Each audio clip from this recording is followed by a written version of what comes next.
묵은본, 무자본, 무내임, 무직 없는 것도 많은 세 명이 세상에 이런 일이 저런 일이 멀리서 이것저것 씹고 뜯고 맛보고 즐기지는 않는 신개념 백색 소음 토크하는 세무TV입니다. 멀리서 봅니다. 시스템 많이 쓰고 있어요. 옛날에 보면은 전셋집이랑 월세집은 집을 잘 꾸미지 않지 않았습니까? 그렇죠. 이제 요새 그런 집을 꾸미기 시작했어요. 왜 그럴까 하는 그 분석들을 살펴보니까 옛날에는 돈 벌어서 내가 자가 소유의 집을 살 수 있다는 희망이 있었는데 요즘은 그게 없단 말이죠. 그러다 보니까 이제 그냥 전월세 집도 꾸미게 된 하나의 그 큰 동기로 작용하는 것 같습니다. 오늘의 집 같은 데 보면은 거의 자가집 잘 없잖아요. 거의 다 전월세 집. 특히 홍보도 그죠. 내 자취방 그러니까 10만 원에 그래서 랜선 집들이라고 하죠. 랜선 집들이가 이제 유행인데 그러다 보니까 이제 가구나 리빙 시장 전반이 이제 굉장히 커지고 있는 추세입니다. 백화점들도 요즘 이제 이거를 반영을 해서 생활 부분을 강화하고 있는데 예를 들면 이제 삼성 현대백화점의 경우에는 여성복 매장을 옮기고 리빙숍을 입주시켰어요. 강남 롯데 같은 경우는 그 부지에 1000평을 프리미엄 리빙 브랜드인 콘난샵을 입주시켰습니다. 이케아 같은 경우에는 천원 현대백화점 10층에 플래닝 스튜디오를 입점시켰는데요. 플래닝 스튜디오가 들어왔을 때 이제 인터뷰한 내용을 살펴보면 그런 수요를 이제 우리가 메꿔주겠다. 이케아가 2020년에 이제 맞아가지고 그 강조하는 부분이 편의성과 접근성과 지속 가능성입니다. 편의성 같은 경우는 이제 이케아 앱 쓰다 보면 이제 그 AR 기능 통해 가지고 굳이 매장 안 가도 가구를 직접 이제 집에 짜맞추고. 그죠. 그 이케아가 처음 대한민국에 들어올 때 14년 12월에 매장을 오픈한 데가 광명이지 않습니까? 근데 서울로 치면 외곽이고 광명에서도 또 한참 들어가야 돼요. 그리고 이제 2호점, 3호점, 4호점 이제 계속 생겨나는데 보면 다 외곽이야. 그렇죠. 그죠. 차가 없으면 갈 수가 있는데 그렇죠. 그래서 이제 그런 이제 접근성 문제를 이제 해결하는데도 이제 방점을 찍겠다. 그리고 세 번째가 이제 지속 가능성입니다. 이케아라는 브랜드 자체가 이제 지속 가능성과 좀 거리가 멀었죠. 그동안 우리나라뿐만 아니라 서구에서도 가구라는 거는 사서 오래 쓰는 것이었는데 이케아가 그거를 깨고 나온 브랜드란 말이죠. 실질적인 정신이 제로 웨이스트다, 뭐 필환경이다, 계속 그런 말들이 나오고 있으니까 이케아를 심지어 또 선거 공약에 넣는 국회의원도 있더라.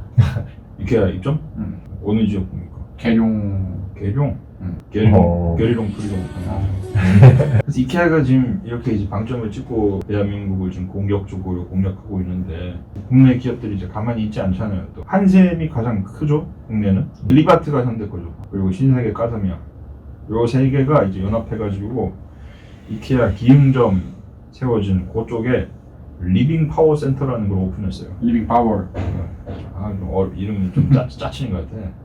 그거를 세우고 이제 같이 이제 맞다이를 까겠다. 그래서 이제 이러한 이제 리빙에 대한 열기가 코로나를 통해서 또 한 번 더 증폭이 됩니다. 증거대봐라고 하면 이제 신세계 백화점 같은 경우가 4월 1일부터 4월 13일까지 백화점 매출이 총 매출은 감소했는데 가구 매출만 60% 이상 상승했어요. 그리고 현대 리바트 같은 경우는 온라인 사업 매출이 전년 대비 25% 증가했습니다. 그런 걸 보면은 리빙에 대한 이러한 소비자들의 욕구가 코로나 사태를 통해서 한 번 더 이제 업그레이드가 됐다. 이케아가 스마트홈 기기를 개발할 예정입니다. 그리고 이케아가 도대체 왜 개발하느냐? 이케아도 이제 가구만으로 안 되니까 스펙트럼을 넓히는 거죠. 리빙 전반에 관한 브랜드로. 그래서 첫 번째로 시도한 게 이제 아마존 알렉사를 지원하는 스피커를 이케아가 디자인을 한 적이 있어요. 이게 작년인가 재작년인가 그런데 요즘에는 이제 직접 스마트홈 기기를 개발 중이라고 하더라고요. 그러면 이제 이케아 가구들이랑 또 연동이 돼서 그거를 또 할 수 있겠죠. 국내는 또 국내에 또 특화돼서 또 가구 브랜드들이 생활 브랜드 전반적인 생활 브랜드로 확장을 해나가고 있는데 대표적인 게 이제 한샘입니다. 한샘이 이제 리하우스 디자이너라고 명명을 해서 이러한 직군의 사람들을 육성 중인데 이 사람들이 뭐 하는 사람들이냐? 그 이케아 아까 플래닝 스튜디오에서 일하는 사람들이랑 똑같은 사람들이에요. 옛날에 이제 이사하다 보면은 그 동네 지물포 아저씨들한테 집을 맡겼지 않습니까? 그런데 이제 그걸 이제 한샘이 하겠다 이거야. 그래서 제일기획에서 집행한 광고를 보면은 그 리하우스 패키지라는 게 나와요. 그게 뭐냐? 말 그대로 이제 진짜 리하우스 해주는 거야. 패키지로. 장판부터 시작해가지고 아울바닥이랑 그 그치 벽지랑 이런 것까지 전부 다. 그래서 그걸 평당으로인가로 돈을 받더라고요. 그냥 동네 인테리어 업체가 하던 일을 이제 한샘 같은 경우는 다 이제 본인들이 다 하려고 하고 있습니다.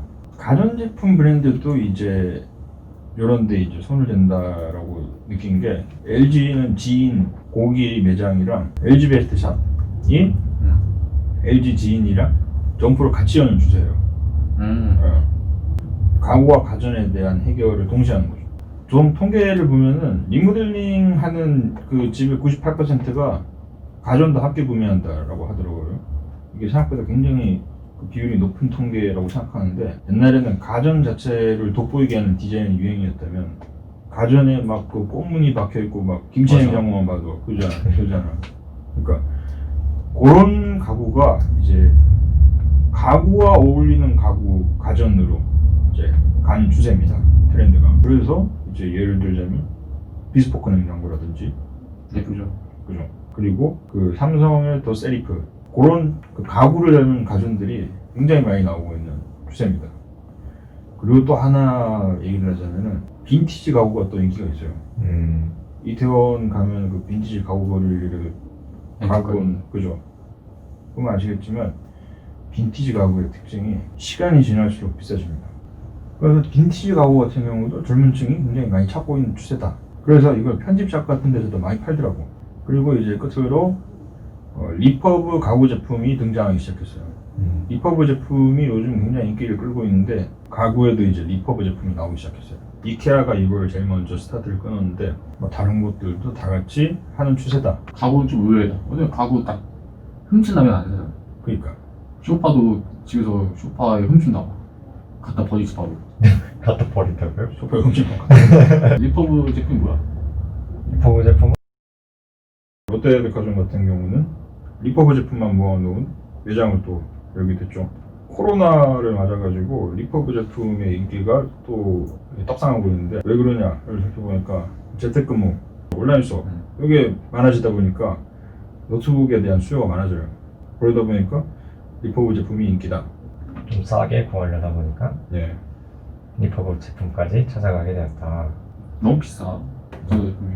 폰은 깨끗하게만 쓰면 중고폰이라도 상관없잖아. 그지. 중고폰? 중고폰. 아 나는 근데 중고가 싫어. 중고 좋아하는 사람 누가 있어? 당연히 중고 세핑 따지면 세핑이 더 좋지. 그렇지. 그렇지. 왜 사기 싫냐면 어렸을 때 그런 소리 있었다고. 구제샵에서 파는 청바지는 귀신 들렸다. 죽은 자의 온기? 미국 시체에서 리바이스를 떼와가지고 팔았다. 이런 얘기를 어렸을 때 계속 들은 거야. 나도 구제샵 하고 싶은데. 근데 이게 어른들이 계속 저거 시체다. 시체 바지 벗겨왔다. 그러니까 중고 어느 어른이 그런 거예요? 근데 진짜 기가 약한 사람들이 중고로 뭘 사오면은 군다 하더라고. 아, 귀신이 꾼다고? 그 진짜 내 주위에 그 사람이 있어요. 아, 진짜로? 구제 청자켓을 샀는데 청소기 입고 다니지 않았어? 청자켓을 샀는데 가위를 눌리면은 옷장이 열리면서 어. 그 안에 아저씨가 앉아있고 그건 좀 무섭더라고. 근데 또 중고라고 하면은 요새 또 당근마켓 얼마나 잡니? 당근마켓에 당근 이렇게 써서? 매도하나? 12만 원에 올려놓은 거를 계속 8만 원에 들고 가더라고. 내고를 진짜 오지게 하더라고. 이게 다 동네에서만 가능한 거잖아. 응. 그러니까 거기 또 평판을 또 그거 하는 그것도 있고. 맞아. 그러니까 중고나라처럼 철면피 깔고 꺼져 조까 안 팔아 약간 이런 게 안 되니까 좋은 말을 할 수밖에 없잖아. 다 같이 동네 사람들이 있는데니까. 나 장화 팔려고 했는데 나 23만 주고 산 장화 거기서 3만 원에 팔더라고. 캠퍼? 어? 캠퍼? 아니 헌터. 당근마켓의 DAU를 뛰어넘는 커머스 플랫폼이 쿠팡밖에 없대. 난 아직 깔지도 않았는데. 당근마켓이나 그 번개마켓 이런 거를 수시로 들어간 사람들이 있더라고. 그러니까 내가 뭘 살려고 보는 게 아니라 새로 고침 그냥 들어가서 이렇게 보는 거. 그러니까 중고나라 같은 거는 내가 지금 뭐가 필요해. 그래서 검색해서 찾아가잖아. 더 싼 거 알아보고. 근데 당근마켓은 이게 물론 그런 사람도 있겠지만 검색하는 사람도 있겠지만 검색 기능도 잘 이렇게 돼 있지 않더라고. 맞아. 그러니까 검색이 되게 편하게 돼 있는 게 아니라 스크롤을 더 중시하는 것 같아. 내가 필요가 없는 상품인데 싸게 올라왔어. 이렇게 하다 보는 거지. 그래서 사는 거지. 보내가지고. 얘가 20만 원 올렸는데 12콜? 꺼져. 꺼져 가지고 당근마켓은 30대가 많은 것 같은데 아까 말한 번개장터는 음. 10대가 또 많다고 하더라고. 그러면 또 장난치는 친구들 좀 많겠네. 벌써 네이버 지식인에 있네. 6월 1일에 그 방송통신위원회에서 SBS 미디어 홀딩스 제주주 바꾼 날에 맨날 45만 원 사기당했대. 나도 옛날에 아이팟 사기당했었는데 중고나라에서. 내가 그때 아이팟을 내가 내 전자사전 팔면서 산 거 홍대에서 15일 만에 잃어버렸다고. 홍대 수노래방 그날 무슨 날인 줄 알아? 아이유 팬미팅 날이었어. 아이유 팬미팅을 마치고 밥 먹고 노래방 갔다가 집에 가려고 하는데 음악 들으면서 가야지. 뭐야 내 아이폰 어딨어?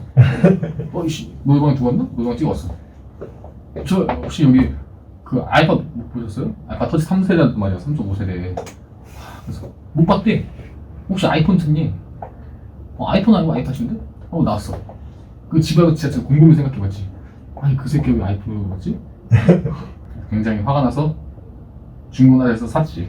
다시 모르는 사이에 두 대를 잃어버렸다. 50년세는 50몇째 다 잃었어. 하나는 실종, 하나는 사기. 마포구에서 아이팟. 그래. 네. 전자사는 팔고 내 그 딕풀 근데 그것도 내가 심지어 나는 그 비번을 까먹었어. 그래서 받았는데 산산이 나한테 비번을 물어보더라고. 혹시 비밀번호 뭐예요? 저도 잘 모르겠어요. 이 사람도 이상한 사람이네. 아니 비밀번호 없어도 다 돼. 그 검색 기능은 다 돼. 대신 그게 안 돼. 막 멀티미디어 이런 거 있잖아. 그러니까 그런 거 공부하는데 방해되는 거. 아니 고3 공부해야지. 나 참. 고3이 팬미팅 왜 갔냐 그러면? 고3이 팬미팅 왜 갔어? 가야지. 팬미팅 그때 아이유 1회 팬미팅이어가지고 집에 아이폰 컵을 받았단 말이야. 이게 아이팟의 가치보다 더 큰 거 같아. 57만짜리 컵에. 이거 면대면으로 받은 거야? 야. 그때 아이유 마시멜로 시절이니까. 나 아이유 그 부후 시절에도 가서 사진 찍고 이랬단 말이야. 아이유랑? 근데 이것도 슬픈 역사 있어. 그때 내가 핸드폰이 배터리가 다 닿았어. 그래가지고 다른 사람한테 찍어. 사진을 못 찍잖아. 그 컬투쇼 공개 방송이었는데 아이유 팬 4명 있었어. 그 4명에 한 명이 나야. 그래서 아이유 타임이 끝나고 딴 놈들 관심 없으니까 바로 나왔지. 근데 심지어 그때 아이유 대기실도 없었어. 아이유. 복도에서 막 하는 거야. 다 같이 사인 받고. 사인은 아직도 있어. 그 사진 찍어달래가지고 그 같이 온 4명 중에 한 명한테 사진을 부탁해가지고 보내달라고 하고 사진을 찍었어. 알아? 근데 이 새끼가 아주 쓰레기 새끼인 게 너 요구해? 아니 아이유 그때 나이가 16살이었잖아. 사진을 이상한 각도 계속 찍더라고. 막 위에서 찍고. 그래서 매니저가 빡쳐가지고 카메라 뺏어가지고 삭제했어?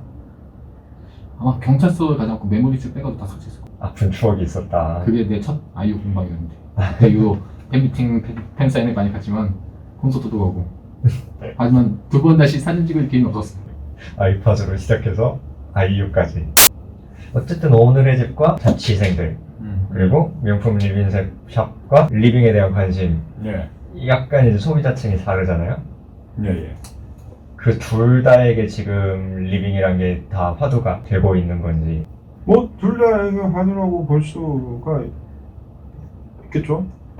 이게 완벽하게 시장이 다른 시장은 아니니까 대한민국 사람들 전반의 리빙에 대한 생각이나 이 의식 자체가 굉장히 높아지고 있는 거 조금 더 관심이 많아지고 있는 것 같습니다. 아까 그 이케아 말을 인용하자면 그러니까 그거는 어쨌든 리빙이나 가구에 대한 수요는 전체적으로 지속적으로 쭉 있었고 자가를 사고 아파트를 사고 큰 집을 사고 부자들은 계속 그거에 대한 수요가 계속하고 그 다음에 자취방이나 월세나 전세를 사는 사람들은 못하고 있었는데 심지어 이것마저도 늘어나고 자기 공간에 대한 꾸미기가 좀 열풍이 되면서 코로나가 겹치고 이런 현상까지 일어나는 게 예전엔 좀 그랬던 게 있는 것 같아요.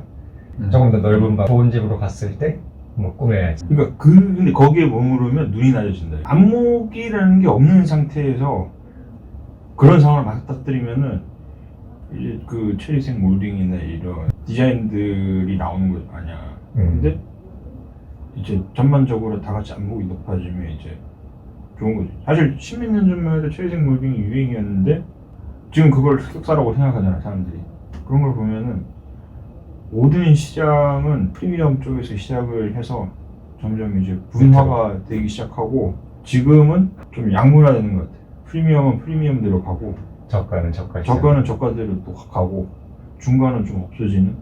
그러다 보니까 이제 사람들이 생각하기에 10대, 20대, 30대 쪽은 저가, 나머지 이쪽은 고가 이렇게 시장이 양분되나 이렇게 생각할 수도 있는데 그건 또 다른 문제인 거예요. 그냥 전반적으로 다 수준이 높아졌다 이렇게 보는 게. 저 내용은 그 내가 얼마 전에 읽은 팩트플리스에서 자세히 나옵니다. 아 그렇습니까? 그러니까